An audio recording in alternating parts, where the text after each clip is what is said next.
Assalamualaikum warahmatullahi wabarakatuh. Tabi pun kepada rekan-rekan Dewan Guru, berikut akan saya tampilkan cara membuat soal online melalui Google Form. Membuat soal ini bisa menggunakan perangkat laptop ataupun HP. Selamat menyaksikan. Langkah pertama adalah kita siapkan soal yang nantinya akan kita pindahkan ke Google Form.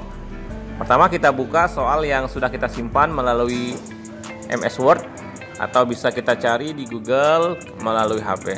Kemudian kita buka browser Google dan kita ubah akun Google-nya. Ya, akun Google kita tentunya, agar nanti hasil dari Google Form tersimpan ke akun Google kita. Dan bisa juga kita melihat di Google Drive supaya ketika sudah selesai nanti kita bisa mengetahui hasil dari Google Form yang kita buat tersimpan pada item yang mana, begitu ya. Kita sesuaikan dengan pelajaran yang akan kita buat nantinya. Ya, pada akun Google Drive kita bisa klikkan tambah atau folder yang baru. Kemudian klik Google Formulir.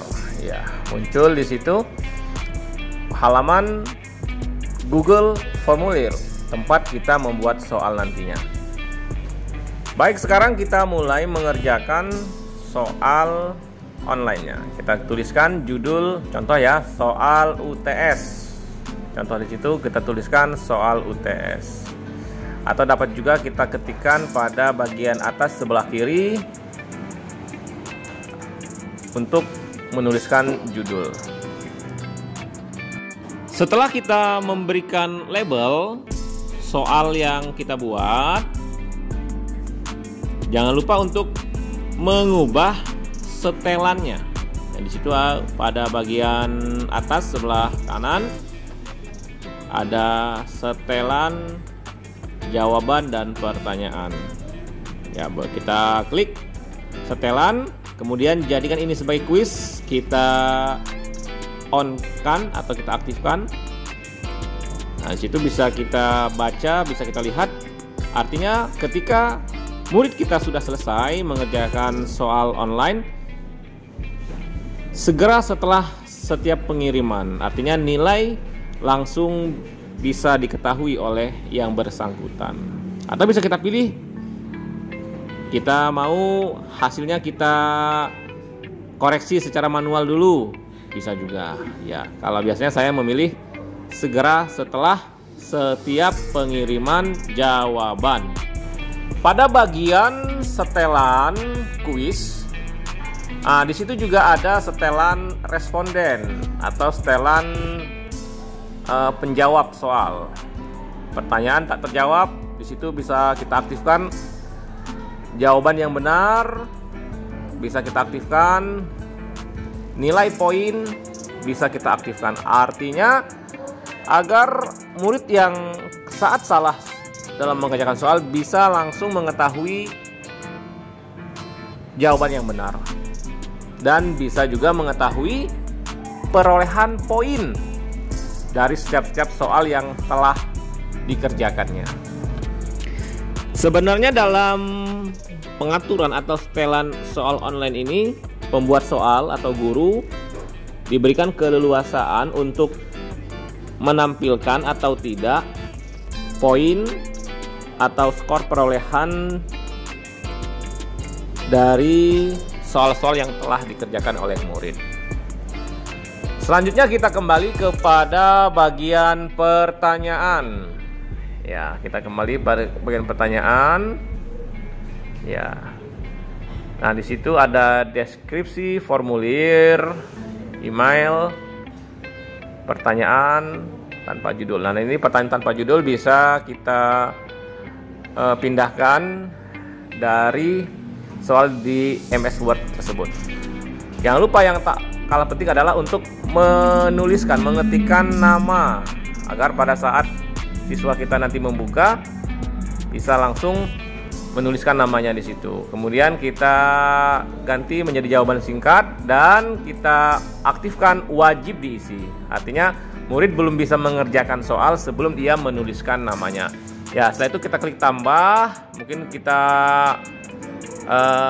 tambahkan kelas dan sebagainya atau nomor urut. Kalau tidak juga tidak apa-apa. Setelah kita membuat label soal online kita, mengatur setelan, kemudian mengetikkan nama, tempat siswa menuliskan nama, kemudian kita masuk ke pertanyaan. Kita copy pastekan dari soal yang sudah kita buat di Microsoft Word sebelumnya. Ya, kita copy pastekan soalnya, dan tidak lupa kita copy pastekan pilihan jawabannya pada opsi. Ya, kita tempel atau paste. Nah, di situ sudah terlihat soal makna kata karakteristik pada teks tersebut adalah pilihannya sudah ada A, B, C, dan D. Nah, kemudian kita tentukan poin untuk soal tersebut berapa? 5 contohnya. Nah, setelah itu kemudian kita klik kunci jawaban, kita pilih mana jawaban yang benarnya, yaitu B, mempunyai keunikan. Setelah kita membuat soal yang pertama, kita lihat apakah soal tersebut berisi penjelasan atau deskripsi. Ya, karena di sana soalnya teks berikut, maka perlu kita tambahkan lampiran teksnya. Ya, tambahkan situ icon T besar dan T kecil. Lalu kita kopikan pada teks yang ada di Word, kemudian kita pastekan atau kita tempel. Ya, ini kita copy, kemudian kita tempelkan pada deskripsi teks. Nah, di situ seperti itu. Dan jadi murid kita saat mengerjakan membaca teks yang sudah kita tempelkan ini sebelum menjawab soal di nomor yang pertama tadi. Ya, cara tersebut berlaku juga untuk membuat soal-soal yang sejenis. Artinya bisa dipakai ketika soal tersebut membutuhkan deskripsi, keterangan, atau penjelasan. Biasanya pada soal-soal mata pelajaran bahasa Indonesia. Nah, jadi bisa kita tambahkan dengan mengklik icon tambah lalu melampirkan deskripsi atau keterangannya. Nah, setelah kita membuat soal yang pertama, maka bisa kita lanjutkan ke soal yang kedua, begitu.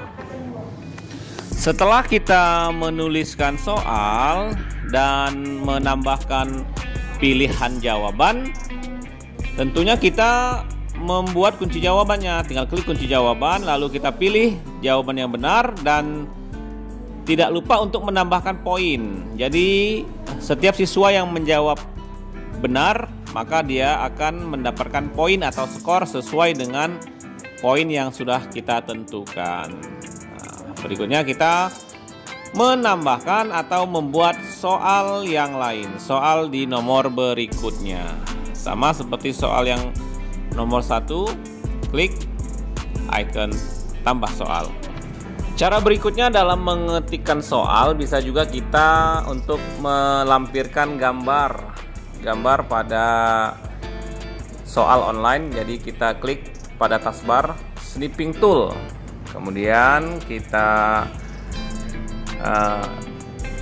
klik new strip dan kita geser atau kita kursor pada soal yang akan kita lampirkan. Jadi soal tersebut berupa lampiran gambar atau picture. Ya, kita ingat simpan di file pictures. Nah, biar lebih memudahkan kita ganti nomor 2 seperti itu. Kemudian kita kembali setelah di save, disimpan, boleh di minimize. Kemudian kita kembali ke soal online atau Google Form kita. Setelah kita kembali pada Google Form, kemudian kita klik Pictures, kemudian kita unggah dan cari tempat kita menyimpan gambar yang sudah kita simpan tadi ya, di Pictures, kemudian kita klik untuk menambahkan. Nah, muncul pictures atau gambar yang berisi soal ya. Bisa juga kita screenshot, ini juga bisa ya, kita screenshot, kita simpan, kemudian kita tambahkan. Tinggal kita tuliskan perintahnya, bacalah teks berikut ya, kemudian kita pertanyaannya dan pilihan jawabannya. Sama dengan cara yang tadi dalam membuat pilihan jawaban, kemudian kita pilih jawaban yang benar dan kita tentukan poin atau skornya. Selesai. Nah, ini ada dua contoh soal ya, dengan metode copy paste dan menambahkan atau menyisipkan gambar pertanyaannya. Bisa juga disisipkan dengan gambar-gambar yang berkaitan dengan soal yang kita sampaikan. Pada bagian atas sebelah kanan disitu tertulis poin total. Nah, itu adalah total dari poin-poin yang kita ketikkan pada kunci jawaban tadi. Artinya bisa kita buat beberapa soal sampai dia mencapai poin totalnya 100 sesuai dengan skor maksimal yang kita inginkan. Kemudian kita klik kirim ya, klik kirim. Kita klik lambang tautan. Nah, disitu ada lambang tautan. Kemudian kita klik perpendek tautan URL. Disitu baru kita klik salin. Dapatlah kita alamat Google Form yang akan kita kirimkan kepada murid kita. Lalu kita masuk ke WhatsApp kita, masuk ke WhatsApp yang akan kita copy pastekan tautan Google Form tersebut. Ya, bagian akhir setelah kita mendapatkan tautan yang sudah diperpendek di Google Form, kemudian kita kirimkan tautan tersebut di grup WhatsApp kita agar nanti murid kita bisa mengklik dan masuk serta mulai mengerjakan soal yang sudah kita buat. Nah, di sini pada bagian jawaban bisa kita lihat jika siswa kita sudah mulai mengerjakan, maka di situ tertulis ada berapa jawaban. Dan di bagian sebelah kanannya ada spreadsheet. Ini adalah bentuk format Excel. Jika seluruh siswa kita sudah mengerjakan di Google Form tersebut, maka bisa kita simpan datanya. Nah, demikianlah tutorial dalam membuat soal online dengan Google Form. Tentunya sangat mudah bukan? Bisa juga menggunakan HP. Semoga bermanfaat. Wassalamualaikum warahmatullahi wabarakatuh.